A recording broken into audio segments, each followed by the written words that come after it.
Burnsland Video presents Crossroads of the World at Disney's Hollywood Studios. In each park at Walt Disney World, I seem to have a standard photo spot. One of those places where I always take a photo, or two, or three. And actually, I probably have more than one standard photo spot in each park, too. Anyway, one of my standard spots in Disney's Hollywood Studios is the Crossroads of the World. Crossroads of the World, seen here from our December 2016 visit, stands just inside the main entrance to the park at one end of Hollywood Boulevard. It serves as an information stand and gift shop, but it is also a focal point for that area, helping to give a sense of place with an immediately recognizable symbol. The actual Crossroads of the World was considered to be the first outdoor shopping mall located on Sunset Boulevard in Los Angeles. These days, the actual Crossroads is an office complex instead of a shopping center, in case you were wondering, but the main Crossroads structure is still there. However, there is one major difference between the actual Crossroads of the World and the Disney version.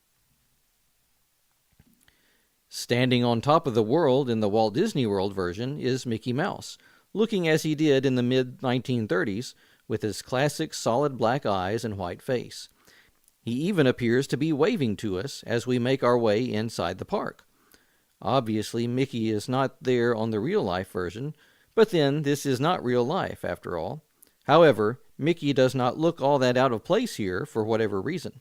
He fits in with the fanciful version of Hollywood, but then he was one of the kings of the real Hollywood at the time it was portrayed here. Also, if you look closely, you can see security cameras right underneath the globe. Although they are discreet, they are a reminder that this is actually a theme park in the 21st century. Those are the times we live in. While the first view was from just inside the park, looking up Hollywood Boulevard toward the Chinese Theater and the rest of the park, this view is from the middle of Hollywood Boulevard, looking back toward the park entrance. Mickey is facing away from us, by the way, if you can't tell. But even though this might be considered the back of Crossroads of the World, if a circular structure can have a front and back, I like this centered view. Yes, it would be nice if Mickey were turned around facing us, but I can live with his back here. This photo, as with many of the photos around here these days, was taken with a fisheye lens to be able to get the whole Crossroads spire in the frame. I like how the buildings seem to curve in toward the crossroads here. Sometimes I try to correct for that bending in processing, but I left it here because I liked it. The curved lines help to draw your eyes to the center of the photo even more, I think. Because Crossroads of the World is at the entrance to the park, that means that you also pass by it on your way out. So, of course, I had to get one more photo of it as we were leaving, and this was a nighttime photo since it was after dark when we left. By the way, if that looks like snow in the air, that is because it is. Not real snow, however, but instead snow on Hollywood Boulevard as part of the Jingle Bell, Jingle Bam nighttime show that had ended not long before.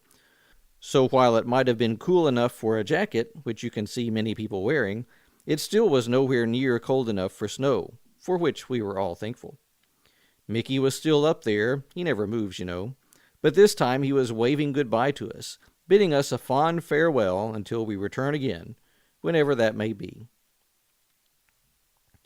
Psalm 90, verse 12 says, "Teach us to number our days carefully, so that we may develop wisdom in our hearts." About the photos.